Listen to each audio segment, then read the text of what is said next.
Good morning and welcome to the Morning Espresso by the Indian Express. My name is Rahil Philippos and here is today's big story.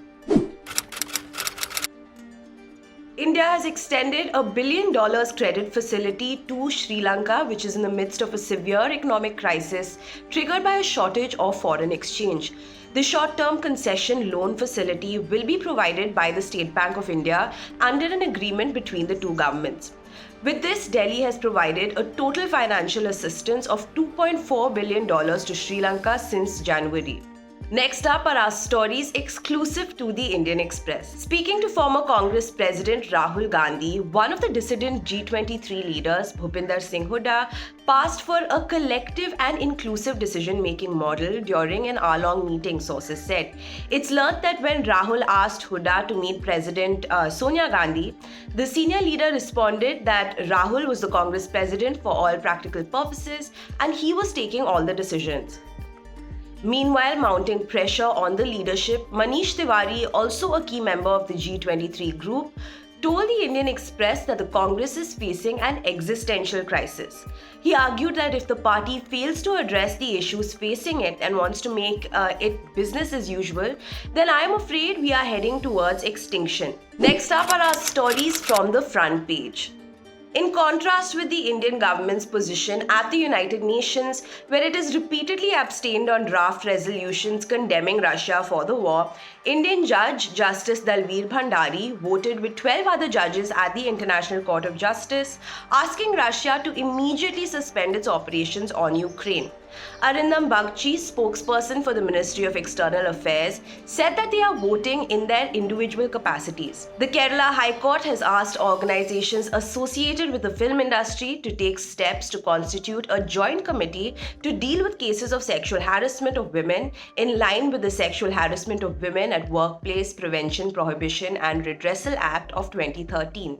The ruling came days after a Malayalam actor who was allegedly abducted and sexually assaulted in 2017, a case in which actor Dileep is an accused, went public with her ordeal.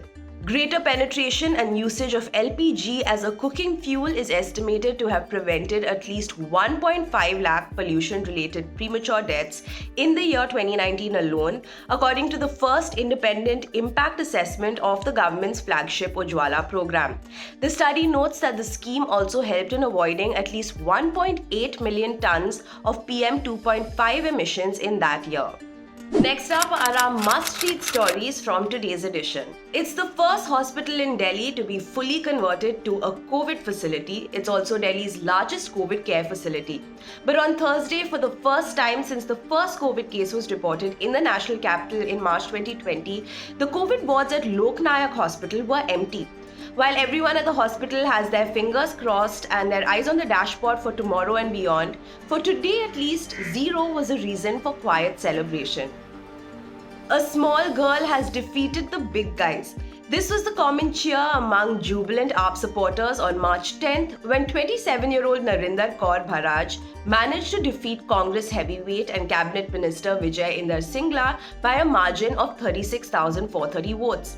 Now Kaur is the youngest MLA in the Punjab Assembly.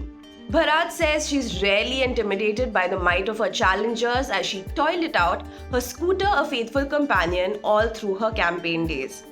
Women's rights activist Zakia Soman writes on the Karnataka High Court's verdict upholding the hijab ban.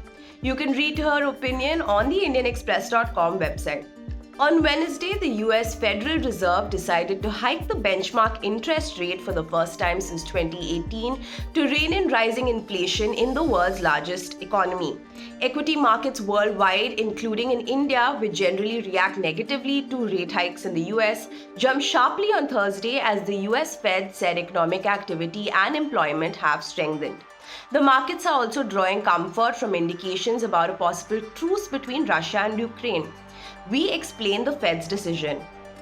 And finally, the decision to hold the upcoming 44th Chess Olympiad in Chennai will further elevate chess as a significant part of Indian culture, International Chess Federation Director General and Grandmaster Emil Sutovsky told the Indian Express after India was awarded the hosting rights for the international event. And that's all for today's Morning Expresso. Thank you for watching, and don't forget to subscribe to the Indian Express's YouTube channel for the latest news updates.